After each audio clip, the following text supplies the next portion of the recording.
Assalamualaikum warahmatullahi wabarakatuh. Hari ini kita akan mendengarkan ceramah dari Habib Rifki Al-Idrus. Mari kita simak bersama-sama.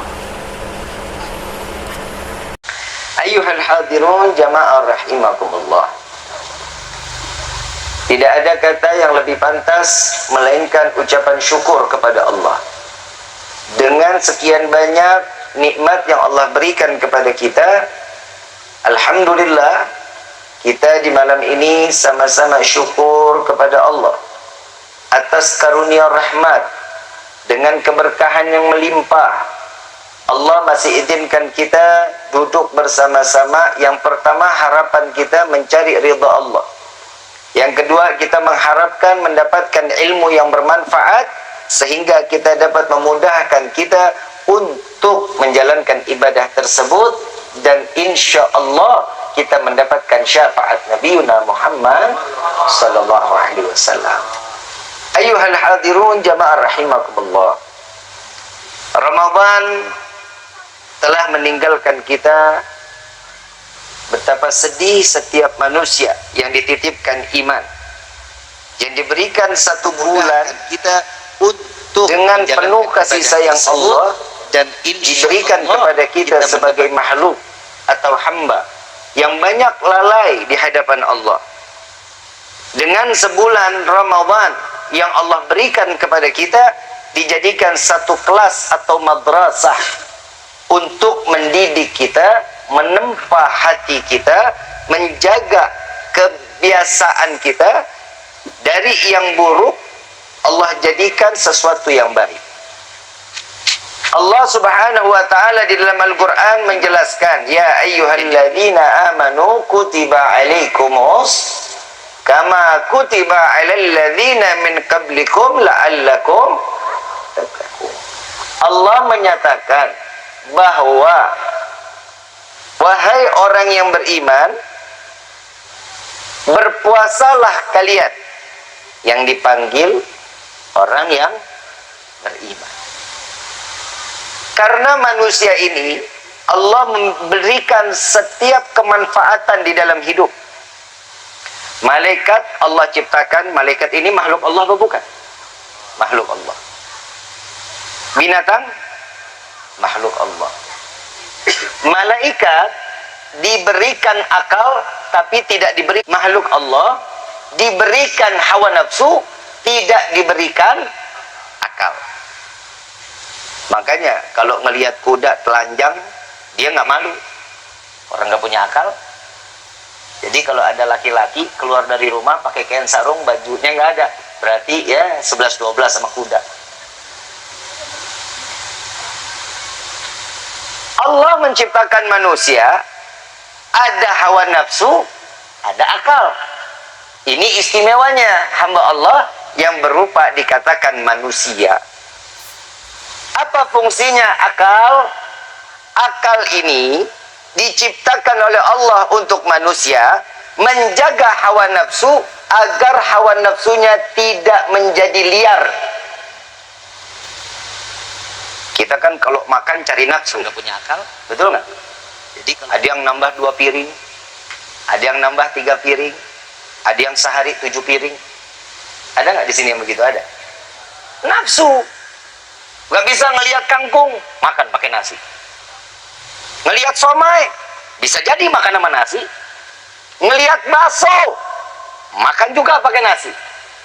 Makanya hawa nafsu ini, saat datangnya Ramadan, Allah menginginkan hamba ini menggunakan akal untuk mengikat hawa nafsunya. Akal fungsinya mengikat hawa nafsu. Bib, maksudnya saya nggak ngerti, saya nggak paham. Kan hawa nafsu itu kita hasrat dengan sendirinya. Oke, kita bahas. Tempe halal apa haram? Halal apa haram? Dimakan siang hari di bulan Ramadan boleh nggak? Nggak boleh. Apa hukumnya? Haram. Hawa nafsu boleh. Akal nggak boleh. Apa kata akal? Hawa nafsu, ingat, ini puasa nih, nggak boleh. Yang negor akal siapa? iman. Iman ini mengatur akal untuk patuh kepada iman. Es campur halal apa haram? Makan tengah hari selain bulan Ramadan boleh nggak? Boleh. Mau makan segerobak lagi nggak apa-apa. Tapi tatkala datang bulan Ramadan, makannya di siang atau di sore hari, halal apa haram? Haram, nggak boleh. Kenapa? Menjaga hawa nafsunya agar dia tidak menjadi manusia yang termakan hawa nafsu sehingga membatalkan puasanya. Bolehnya kapan? Tempe, tahu, gorengan, lontong, bihun, biji salak, kolak, semuanya halal. Boleh dimakannya kapan kalau Ramadan? Kapan? Sore. Lu lagi head kali ah. Kapan boleh dimakannya? Maghrib. Begitu Allahu Akbar, maka kata Nabi, segerakanlah berbuka dengan yang manis. Lihat foto Habib Rifki. Lah ngapa sih lu, suasut aja lu. Pak, istri halal apa haram, Pak? Jawab jujur, Pak. Halal apa haram? Boleh nggak istri kita gunain pagi? Boleh. Siang? Sore? Lebih lagi malam? Kan begitu? Halal. Kalau datang bulan Ramadan boleh pagi. Siang boleh. Apa hukumnya? Haram. Bolehnya kapan? Habis taraweh, maghrib. Habis taraweh. Ngebut banget lu buka puasa, emang lu nongkrok bini lu apa? Paham ya? Paham? Itu hawa nafsu yang dijaga oleh akal, dibimbing oleh Makanya Nabi SAW sudah kasih tahu kita nih jauh-jauh hari, tanpa disadarin umatnya Nabi ini udah dikasih 1 bulan baik, tapi nggak dimanfaatin baik. Di fase pertama Allah turunin rahmat. Yang kedua, fase kedua Allah turunkan maghfirah. Ampunan Allah berikan. Dosa kita segunung cermek, datang bulan Ramadan, Allah ampunin dosa kita kalau mau. Di fase ketiga, kita dijadikan manusia yang dijauhkan dari siksa api neraka. 1 bulan dapat 3 keistimewaan tatkala datang bulan suci Ramadan. Dan Nabi udah ngasih tahu lagi, saat asar mau berjumpa maghrib, itu waktu yang paling diijabah untuk seorang yang berpuasa dengan khusyuk, dengan ikhlas, dengan penuh ketakwaan. Ini istimewanya. Orang Pajawan Lor kan nggak begitu. Begitu asar, nyalain motor. Kemana lu? Bubur di. Orang sini bang begitu. Ada yang begitu, ada. Ngabuburit ajaran siapa? Efeknya banyak mudarat daripada baiknya. Untuk makan buka puasa boleh kita cari, tapi kan pikiran kita bisa jadi dosa. Mata bisa jadi dosa. Ngelihat bihun beli, lihat lontong beli, gorengan beli, biji salak beli, 11 bulan dibuang. Begitu biji salak datang bulan Ramadan ditelan. Saking laparnya tuh. Matanya aja bisa bikin dosa. Kenapa? Hawa nafsunya. Orang kalau lapar ngelihat apa aja juga enak. Apa aja enak. Belum lagi di jalan ketemu tetangga. Subhanallah, tetangganya lagi nyambut motor baru turun dari dealer. Si Neng ngomong sama si bapak, yang lihat tuh, si Tony motor barunya turun. Itu si Tony duitnya dari mana itu? Jadi gibah, dosa akhirnya. Betul.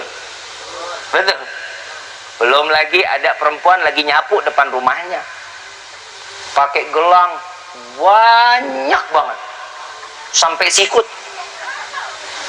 Dia lagi nyobain, baru beli emas, baru beli gelang, dia baru cobain. Lagi cobain, dia mau dibuka, tanggung deh, ntar aja habis nyapu. Lagi nyapu, tetangga lewat.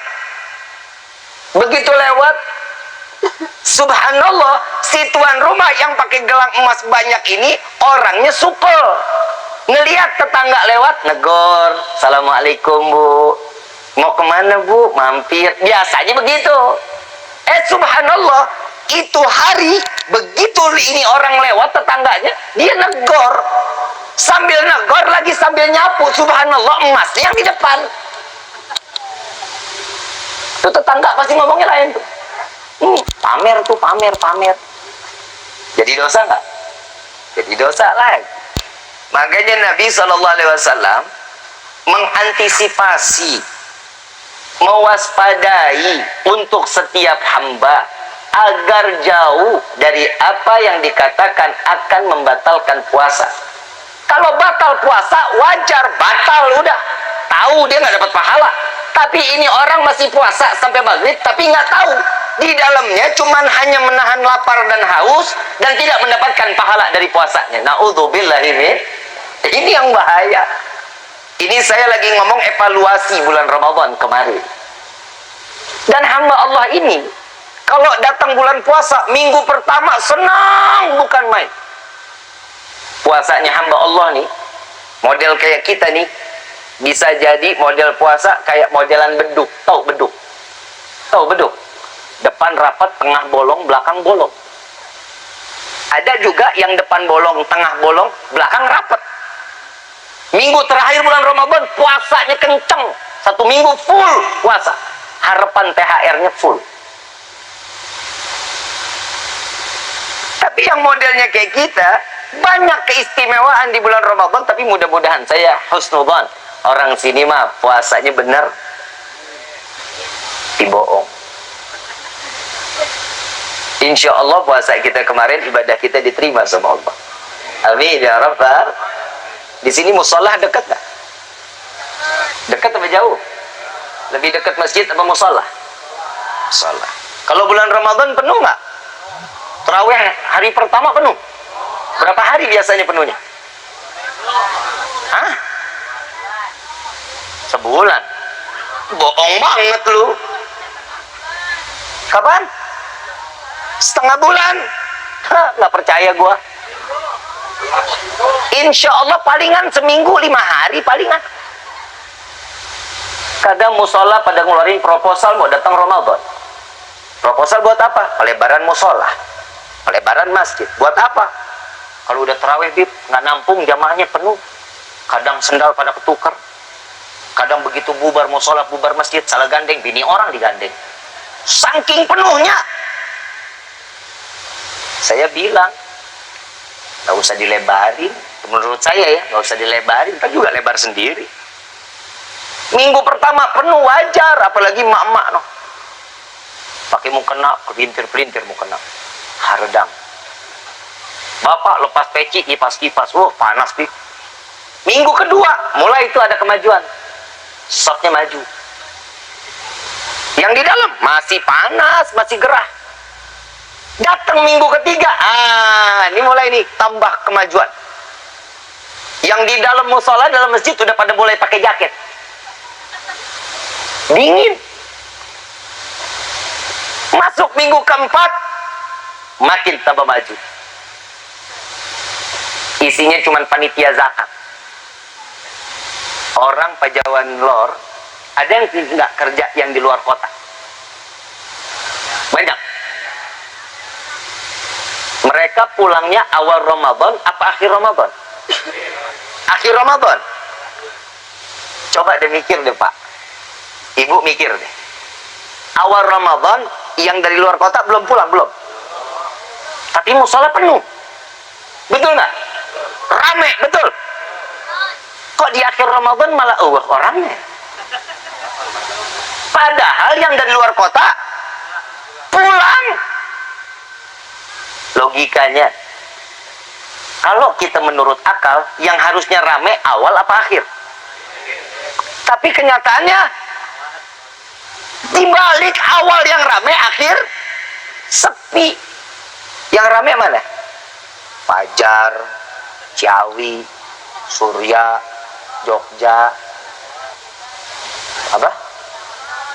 Oh. Itu ramai pada pindah terawih. Ada permainan-permainan, boleh silahkan. Yang pertama, apalagi anak-anak, lu mau main PUBG, lu mau main ML, lu mau main FF, terserah lu, tapi jangan main judi slot. Hahaha. Ini permainan boleh, silahkan. Orang main boleh, selama tidak melanggar dalam syariat, tetap di dalam nilai ibadah, lakukan. Nggak ada di dunia ini, di dalam Islam ini kita banyakkan dilarang untuk bermain, nggak ada. Boleh, silahkan aja, refresh, silahkan. Tapi jangan pernah melupakan kewajiban yang harus dijalankan setiap hamba di hadapan Allah. Salat jangan ditinggalin, puasa Ramadan, bayar zakat, ikut majlis ilmu, datang ke guru-guru. Kenapa? Mohon bimbingan ilmu. Ini kan yang udah nggak terjadi di zaman hidup kita.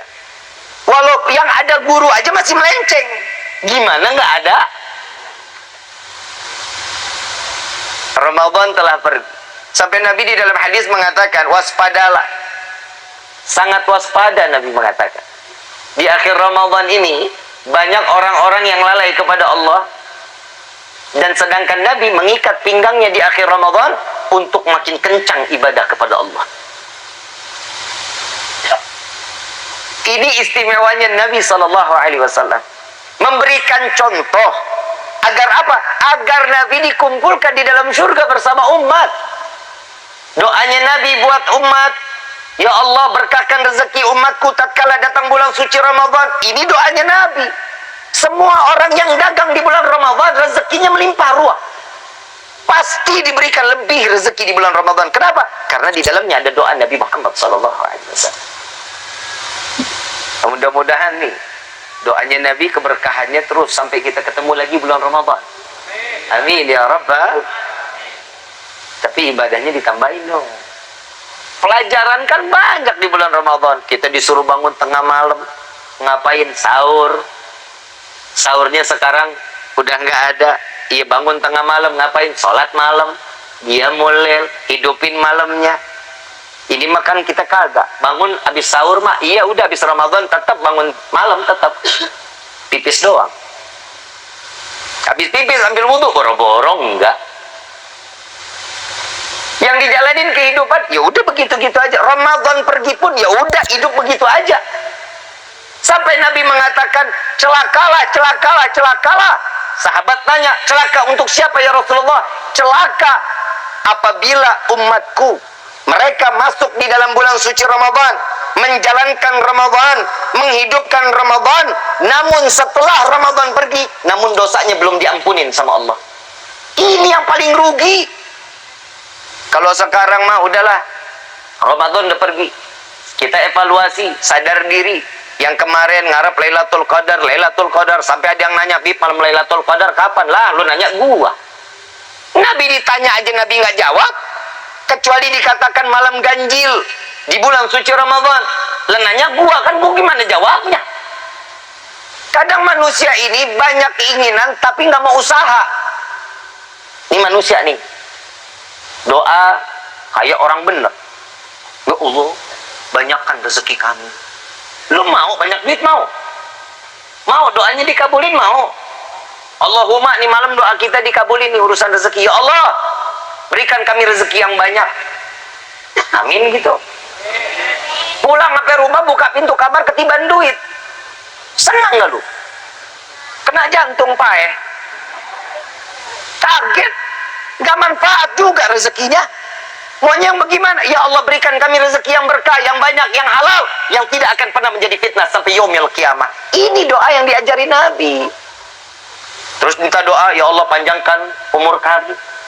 Mau panjang umur? Mau panjang umur? Yang lain mati, lu sendirian mau? Mandi sendiri, pakai kain kafan sendiri, ngegelinding sendiri, nguburin diri sendiri. Mintanya apa? Ya Allah, panjangkan umurku dalam taat kepadamu. Ini doa yang manfaat. Yang terakhir paling parah. Kayak yang benar aja kita mintanya. Ya Allah, masukkan kami ke dalam surga. Lah, yuk kita koreksi nih. Sholat kita udah benar apa belum? Jawab. Sholat kita udah benar apa belum? Zakatnya udah benar apa belum? Pergi haji udah apa belum? Sedekahnya udah benar? Amalan kita udah baik? Terus apa-apaan lu minta surga? Emang surga punya bapak lu apa? Surga itu dengan caranya bagaimana? Jalankan yang diperintahkan Allah, jauhkan larangan. Ini orang ciri-ciri yang masuk surga. Yang udah ibadah, yang udah jauh dari maksiat, masih dimasukkan ke dalam neraka. Apa orang yang kurang ibadah? Apalagi orang yang kurang sedekah? Apalagi orang yang jauh dari rahmat? Orang yang ahli maksiat. Memang ada orang yang ibadah tapi doanya nggak ada. Nggak ada dia di dalam surganya Allah. Ada. Ada satu kisah, ada satu riwayat, orang dikasih umur 1000 tahun. Dia gunakan untuk ibadah kepada Allah. Digunakan ibadah. Nggak pernah bikin maksiat. Seumur hidupnya ibadah. Luar biasa. Allah kasih keistimewaan kepada ini orang. Dikasih bonus sama Allah. Diturunin malaikat. Sampai diturunin malaikat yang megang kitab, buku, penghuni surganya Allah. Semua nama ada di situ. Ini orang pulang melihat ada satu orang aneh. Ini orang siapa? Nggak pernah saya lihat di kampung. Dia tanya, Tuan siapa? Saya malaikat yang diutus Allah. Apa yang dilakukan? Apa pekerjaannya? Itu di tangan apa? Saya membawa buku orang-orang penghuni surga. Ini orang jawab. Coba, pasti ada nama saya di dalam. Karena dia ngerasa dirinya orang yang ibadah, dia pede. Namanya ada di dalam bukunya penghuni surga. Dikebet 1, 2, terus sampai akhir halaman, namanya nggak ada. Coba ulangin 2 kali, dicari lagi, nggak ada. 3 kali dicari, nggak ada. Sampai Allah mengatakan, wahai malaikat, sampaikan kepada dia. Urusan dia ibadah kepadaku benar. Urusan kepadaku baik. Tapi urusan dia kepada manusia tidak baik, maka ibadah yang dia lakukan ribuan tahun tidak akan pernah tercatat di dalam kebaikan amaliyah di hadapanku, kata Allah. Urusan kita sama Allah baik, ibadahnya bagus, baca Quran sehari 10 kali khatam. Tapi urusan kita dengan makhluk Allah jahat, tidak akan terhitung nilai pahala di hadapan Allah. Makanya baik-baik, urusan sama Allah baik, hablum minallahnya baik, hablum minan nasnya nggak baik, nggak bakal mendapatkan sesuatu kebaikan di hadapan Allah. Jangan putus silaturahmi sama tetangga, saling satu sama lainnya. Jangan pernah salah satu tetangga sama tetangga nggak pernah teguran sampai mati. Kita punya saudara banyak, tinggalnya jauh-jauh. Kita kalau ada apa-apa di dalam rumah, yang kita minta tolong sama siapa? Tetangga. Itu saudara terdekat. Kenapa? Ya orang yang bakal Allah turunkan keberkahan buat diri kita. Lihat Uwais Al-Qarni, nggak pernah natap Nabi, nggak pernah ketemu Nabi, tapi Nabi kenal betul Uwais Al-Qarni. Kenapa? Karena namanya terbicarakan oleh para malaikat di arsy Allah. Kenapa? Buah ketaatan dia kepada orang tua. Banyak riwayat yang menyatakan bahwa orang tua dapat menyelamatkan anak dunia akhirat. Banyak. Kita punya orang tua satu atau masih lengkap, sayang kalau nggak kita ambil keberkahannya, keramatnya kita. Kalian nih, maaf, kita mau cinta sama habaib, mau cinta sama kiai, mau cinta sama ustadz, tapi sama orang tua kita cuek, percuma, nggak bakal dapat keberkahan di dalam hidup kita. Apalagi orang tuanya yang udah nggak ada. Kita bisa sampai ke Tanggul, kita bisa sampai ke Gresik, bisa ziarah kemana aja, haul kemana aja kita datengin. Makam orang tua di samping rumah kita, kita nggak pernah datang, percuma, keberkahan juga nggak akan Allah berikan sama kita. Hormatin orang tua, baik ada maupun telah ya. Yang sekarang masih hubungan nggak baik sama orang tua, hubungan yang baik sama orang tua. Kenapa? Hubungan kita antara kita sama orang tua tergantung bagaimana hidup kita di dunia sampai di akhirat. Itu diaminkan oleh Nabi. Amin, kata Nabi. Yang kedua, ya Allah, jangan kau terima puasa dan ibadahnya seorang istri yang durhaka kepada suami. Rasa loh. Oi. Sienai. Bu.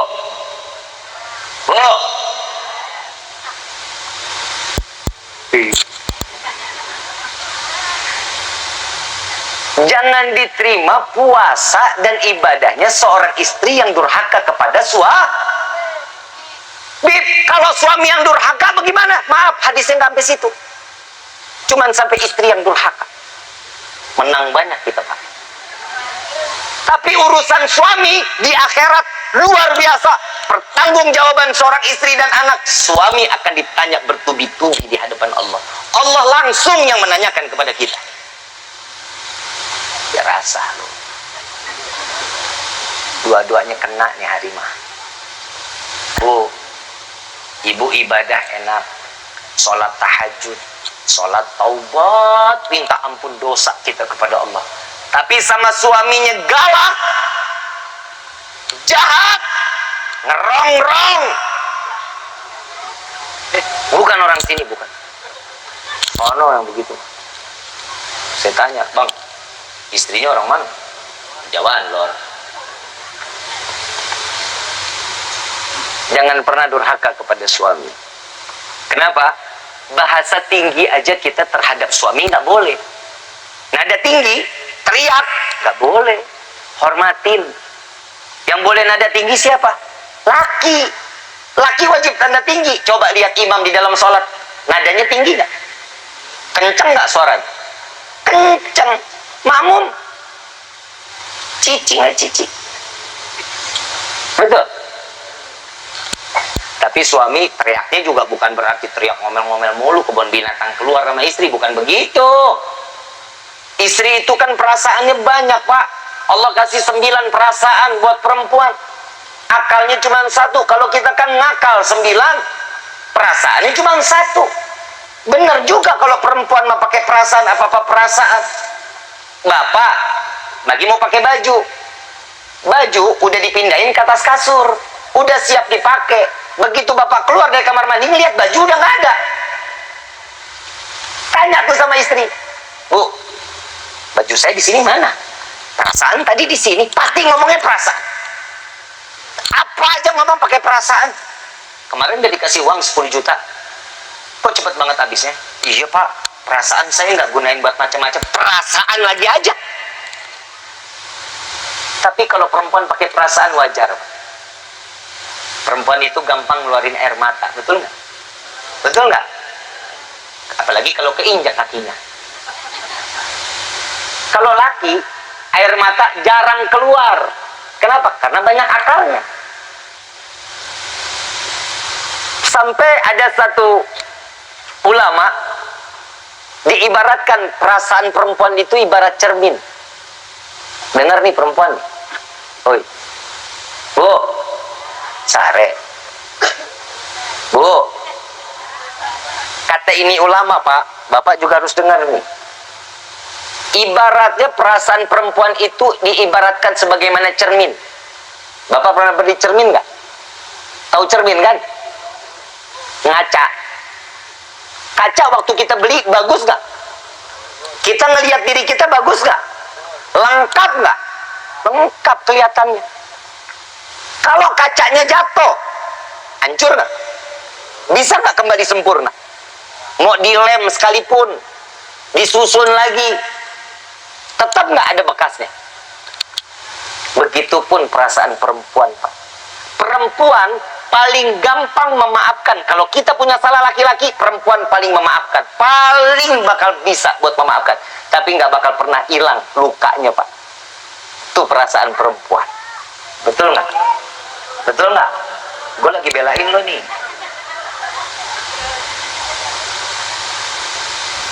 Tapi benar juga sih, survei membuktikan bangun tidur yang dilihat kaca. keluar kamar mandi, ngaca. Pakai kerudungan, dandan, lagi sarapan Pak.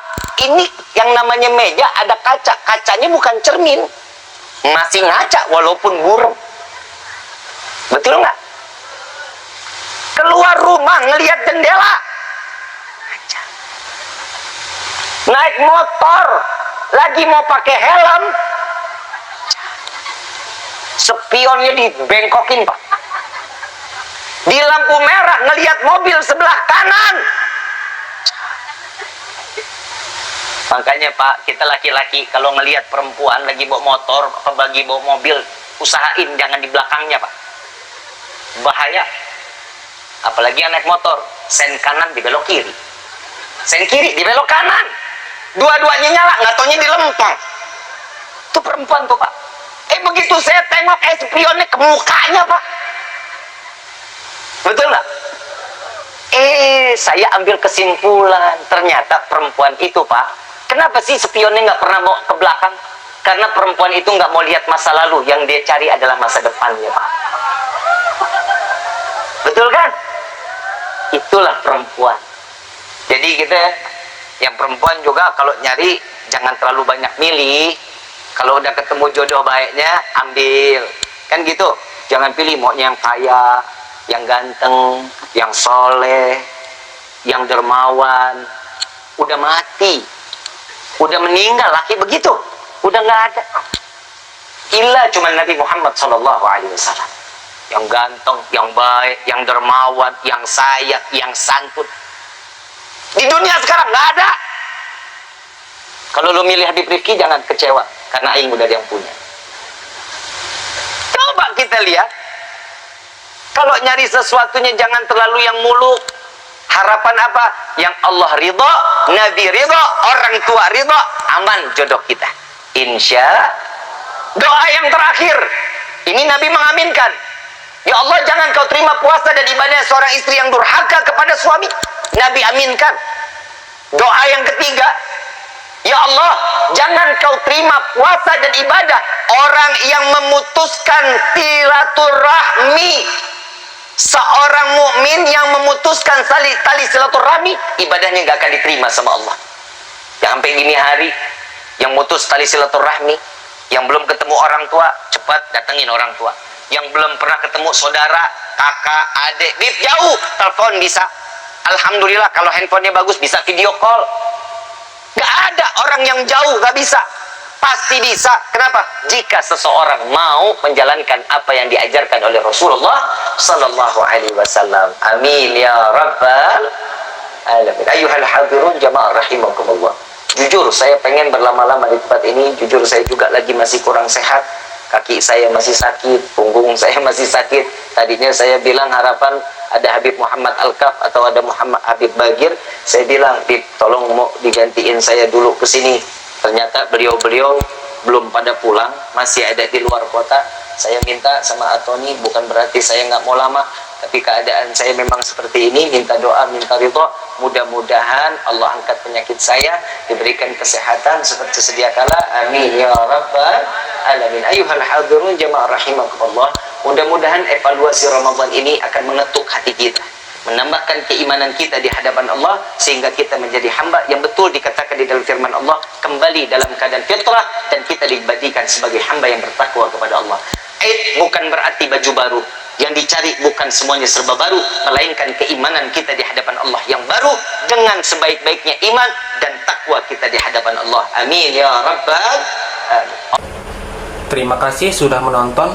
Semoga kita mendapatkan ilmu yang bermanfaat dari apa yang beliau sampaikan. Jangan lupa subscribe, like, komen, dan share video ini. Wassalamualaikum warahmatullahi wabarakatuh.